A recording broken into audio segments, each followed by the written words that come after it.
With Season 3 over, we have a lot to reflect on. Dragonflight has been an incredible expansion, and I do think Season 3 is going to be its true bright spot. Honestly, a big part of why was the failures. Like, we had some unbelievably wild failures. I have an entire playlist for now all 3 seasons of Dragonflight, and I do think Season 1 had some of the most interesting ones, but I do think Season 3 has the actual funniest ones of the expansion so far. I would encourage you guys to take a look at those 3 playlists if you haven't seen them already. Those are all videos that you guys submitted to me, the ones that have been being uploaded weekly. This video is the old school, the OG as they say. We are going to review all of my disbands from this season, and we are going to look at the funniest, or at least the ones that stand out the most, and I'm going to give my thoughts on it. So let's have a seat and watch the madness happen.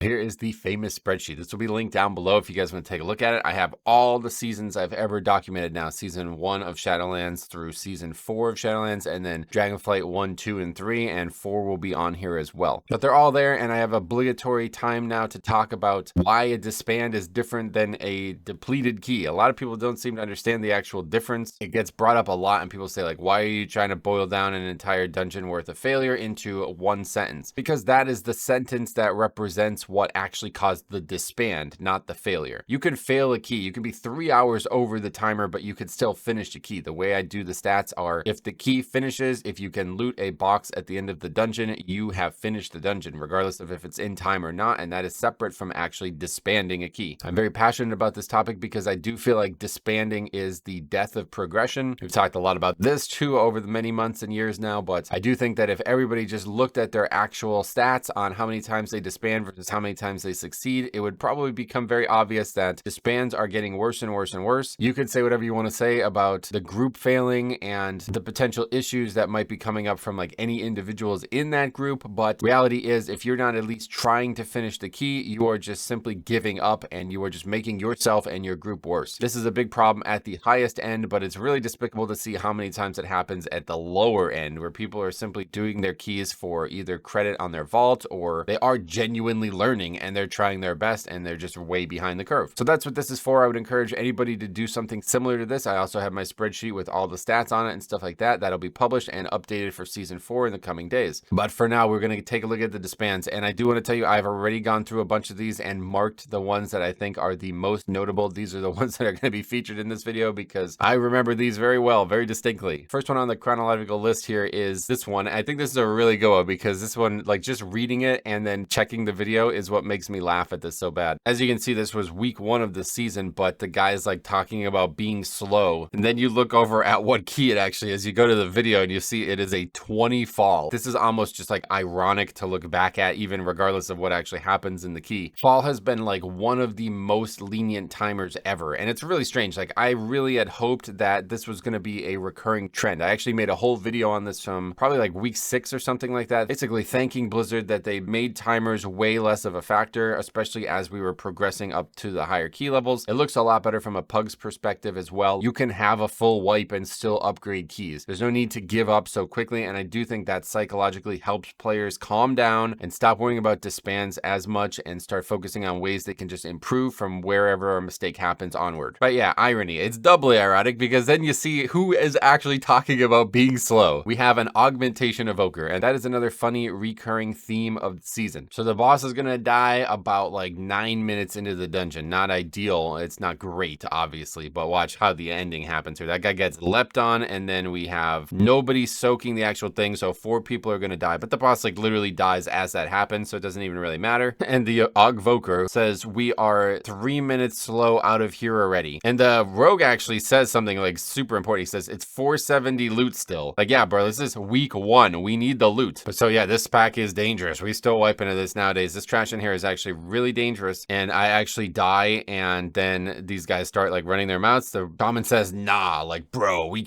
I can't do that. We can't wipe in a Mythic Plus. Wakecrest kind of emerged as like a front runner for a funny but really easy as well. It was like another one of those ones that was like really an easy dungeon, but there was a lot of weird and funny moments that got on throughout the season. But yeah, like week 1 was actually pretty hard. It was the Sanguine week and also the week you needed the affixes handled, and people were not really ready for it. I remember this very distinctly. We have, as you see, the affix going off. We have the Paladin says, want to buy CC. He's obviously talking about somebody handling the affix. Then the Azralan Druid, who ultimately ends up leaving, says, question mark, CDs, guys, WTF. The Paladin then says, no, CC, not CD. And then the Druid like corrects him. We need burst DPS. What are you talking about?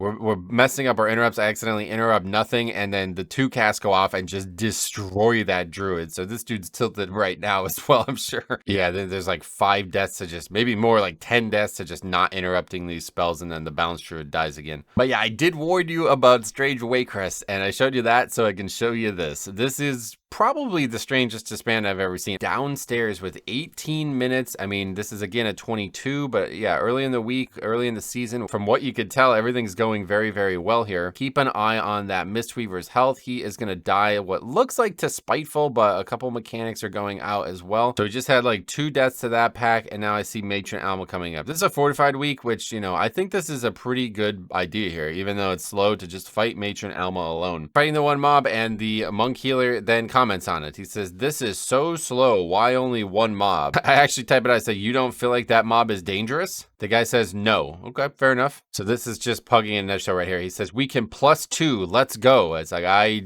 no, what? I don't think we can. So the guy convinces me to basically like go super aggressive down in this room. And if you guys had watched the stream, especially early on, you would know that this is a death sentence. I did not fully realize how dangerous the cast on these enemies were going to be. Then gets like all weird about it. He's like, you're just slow as fuck. It's boring. I said, well, we're going to upgrade the key. And he says, I don't care. It's boring. I've seen a lot of people who like literally only care about actually upgrading keys. They do not care about learning or getting better or seeing any type of failure and overcoming it. But I don't think I've ever seen anybody who is in a successful run, a run that is clearly going to be in time, say, I don't really care. It's just not fun. Just what I remember the lines being said. I love that the guy's name is Whiskey in Jar as well. He goes, Hunt, are you idiot? What kind of comment is that? See, the healer goes down here. So we res him, and then in the aftermath of his death, the hunter dies. This guy's stabilizing, but we are going to res the hunter now, and he is going to take the res into an instant death here. He is going to take the res, and you're going to be able to see it barely. He's going to take the res in a puddle during Torrential Fury. So he's just going to die again. Then that's when Whiskey in Jar starts like, he gets a little bit agitated by that. LOL, all caps. This one you may remember. I think this one's probably one of the more famous keys of the season, and yeah, Atal Dazar, definitely a problem dungeon for me for a variety of reasons, but this is early on. We haven't run into those problems quite yet. We have a 24 though, so it's like a relatively big key for me early on. So they had actually changed the count in the dungeon. I don't exactly remember what they changed, but they basically made it so you needed like at least 1 more pack, if not 2 more packs than what you had been routing the week prior. And I think this is probably the week they changed it too, I would imagine, because like the reaction that we see here is I surely only going to happen because the change is confusing people. But so this is the first time I think I've ever pulled the middle pack. Like straight up, I had no idea what we were going to add to the key. And as you see there, the famous fellow immediately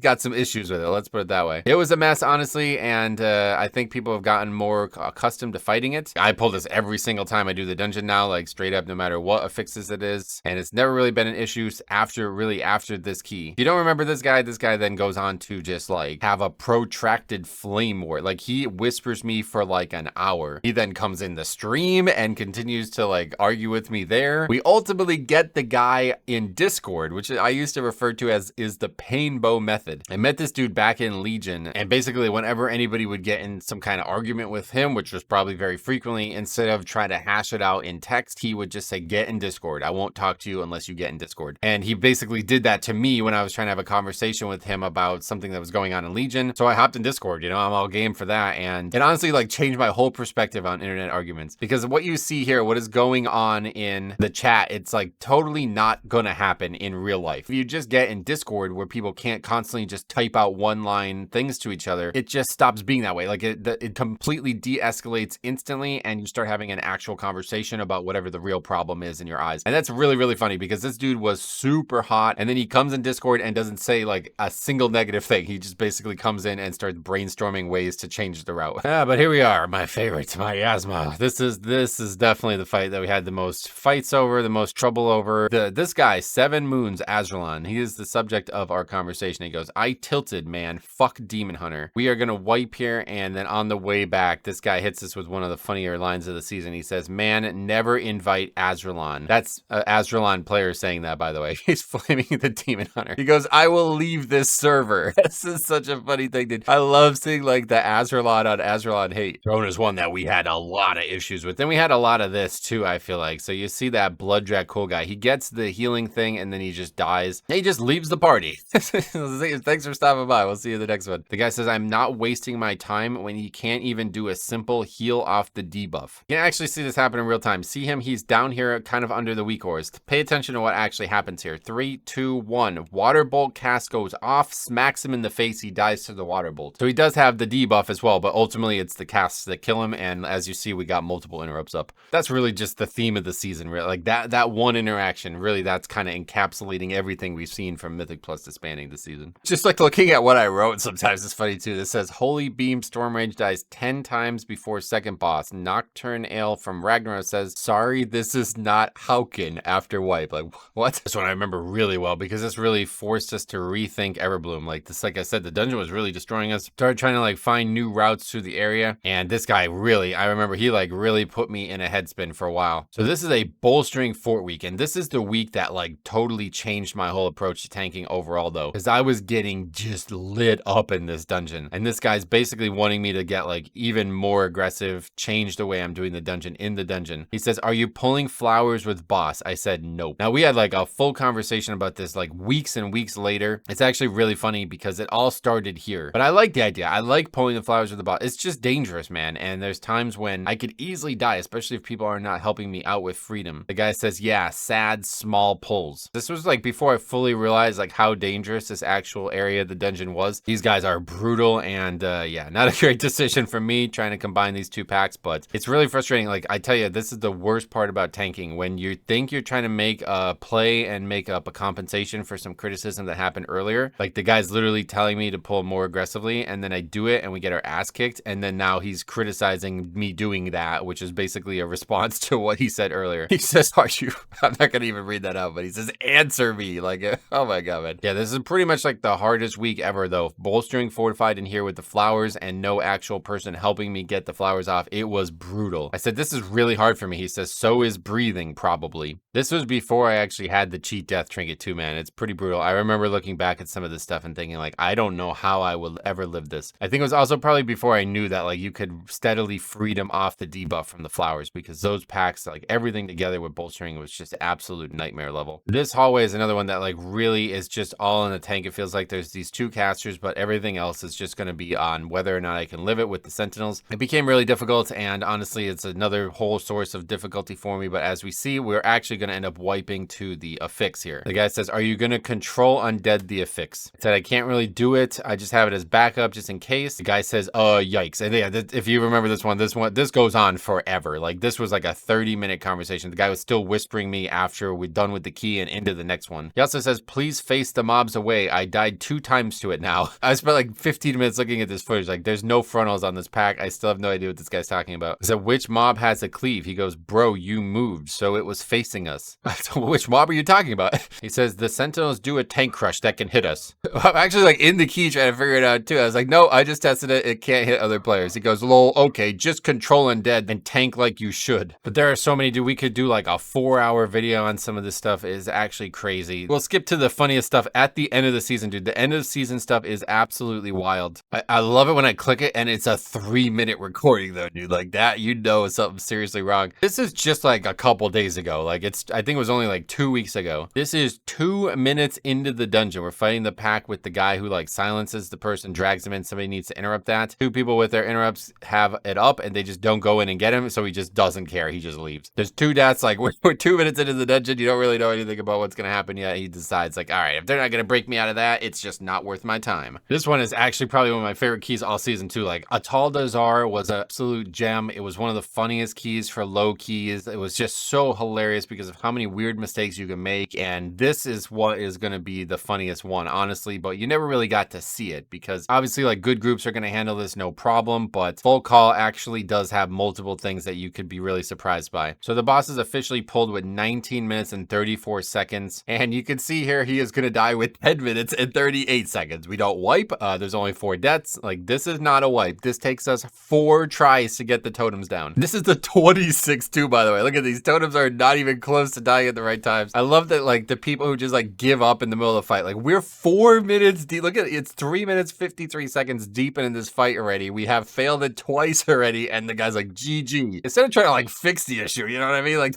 don't bother trying to fix the issue. Let's just talk about the failure in the middle of the fight. I've actually never seen this though. Like, nobody has submitted me footage of it going worse, and I thought this dungeon would definitely not be all about Razan. I thought this Volcall would be the funny one, but it's legitimately 4 bosses that are just hilarious. Like, if you haven't watched the playlist from season 3, it's like 50% of the keys in that playlist are in Atal Dazar. And like I joked about, like, it's actually addictive to look at because it's the same simple mistake over and over again. People in this case just not looking at the different healths. And, you know, don't even get me started on Fire Mage. At least this guy's actually using CDs in this phase, but we actually get them all finally after 5 minutes and 17 seconds. We actually do the totems correctly, and then we move on to this phase where 2 people die in this phase too, by the way. But 8.5, close to a 9-minute encounter on a 26 on the second to last week of the season, I think this was. But this is the one I want to end on because this actually cracked me up so hard it like broke me, dude. Again, 26 fortified, a lot going on in this first pack. Very common to do. I feel like this is not abnormal at all, but a big issue we've had is with the disorienting going out. I feel like it's a big issue. It's really hard to actually like target these mobs keep moving, so the health bars are moving a lot. But as you see, we have our first death from the Holy Priest, and you might look at the screen, we have no bloodlust. So I'm messing up my interrupts and stuff, but we're getting disoriented, and that's going to kill people. 4 deaths now is going to be a total disaster. Usually this happens and you can't recover from it. With bloodlust, like if we bloodlust, most of this trash would be dead, right? A lot of these mobs would be very, very, very low, and we could finish it from here. As you see, we are going to have 11 deaths already. We have not killed a single mob. Okay, watch, pay attention. We have not killed a single mob. There's one mob extremely, extremely, extremely low. It has 24k health. It is finally going to die. One of the owls does die. 13, 14 deaths now. Another priest death. There's a priest in the angel form. Again, total disorient going out. We have 15 deaths, more and more deaths. I finally do end up dying. So we killed 1 mob on that pack, didn't bloodlust. 3.5 minutes gone by, 17 deaths. Oh, hey, respectable. Let's keep trying. All right, but obviously, you know, it didn't go well last time. So this time I'll just pull 2 packs, whatever. Like, this is a viable option too, although to me it feels like a total waste of bloodlust. It is still, you know, a fine way to start the dungeon. It is pretty dangerous. We're going to actually use bloodlust this time. The priest just gets 1 shot. The priest says, we didn't lust that? Like, just realizing that bloodlust is used now. Not any changes here. We have another 5 deaths. People are just getting destroyed by the cats. We're actually starting to kick the spells properly, so it's not disorienting this time. I am again going to die now because I don't have like cheat death and all that stuff up. So again, we killed no mobs. All right. So this time, 3rd try's best try, as Arno used to say. Let's just 1 pack. All right. We're gonna fight 1 pack. Surely we won't wipe. We did 3 pulls, then we did 2 pulls. Now we're doing 1 pull. We'll kill it this time. This is easy. We'll just kill this. They want to keep going, right? Like, it's actually respectable as hell. They're not giving up. I love that. I love seeing that. But you know, the cats still exist. So we actually have 2 cats here. That puts that massive dot on that rogue. Priest is really struggling with it. Jumping again, we now have 3 people with the dot. Rogue is he's not gonna live. He's going down. The warlock is basically fighting for his life here. We still haven't killed a mob. Like, it's not dying anytime soon. We're gonna get away with it. We finally killed some enemies. The warlock and the priest get leapt on again. The warlock goes down. We have 2 deaths to 3 enemies. Those cats are just like straight up destroying people. Like, the guy leaps on the rogue and nobody, like, he doesn't even happen, dude. Like, nothing even happens. So at this point I said, you want to sap green? Like, we can't fight these cats. Like, they straight up are just destroying us. We should have invited a hunter to tame one of them, I feel like. And after this, I sit here and laugh at this for so long, dude. I have not had that hard of a laugh in such a long time. We almost wiped to 3 mobs, bro. They couldn't even do 1 pack. Like, holy shit.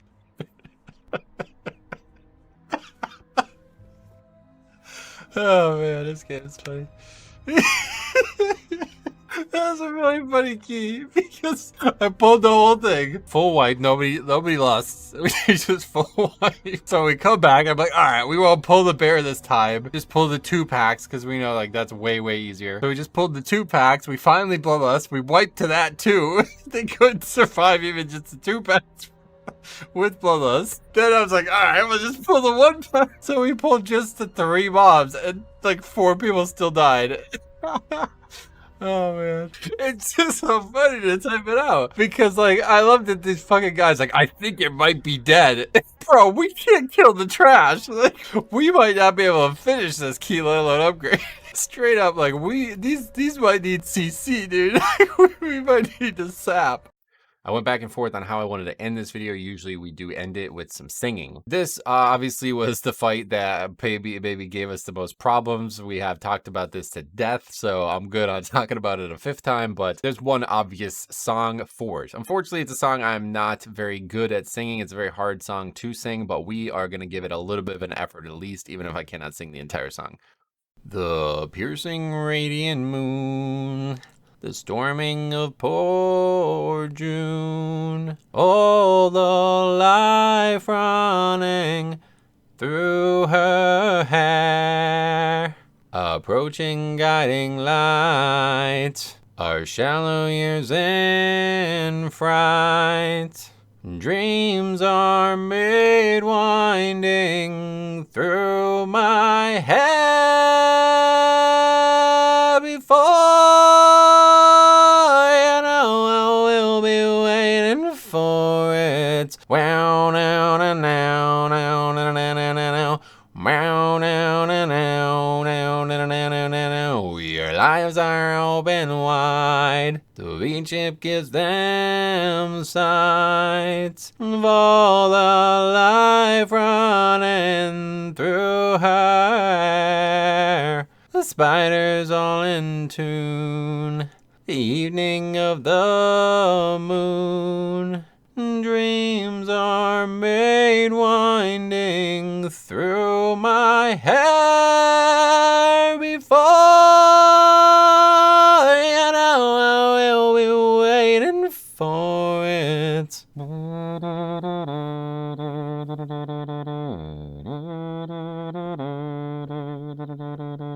Dreams are made winding through her hair. Dreams are made winding through her hair.